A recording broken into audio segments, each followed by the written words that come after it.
اللهم إنا نستعينك ونستغفرك ونؤمن بك ونتوكل عليك ونثني عليك الخير ونشكرك ولا نكفرك ونخلع ونترك من يفجرك.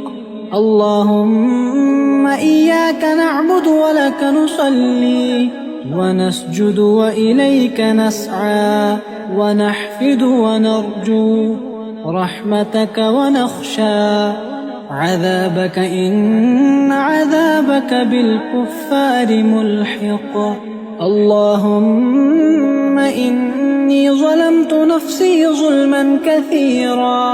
ظلما كثيرا ولا يغفر الذنوب إلا أنت فاغفر لي مغفرة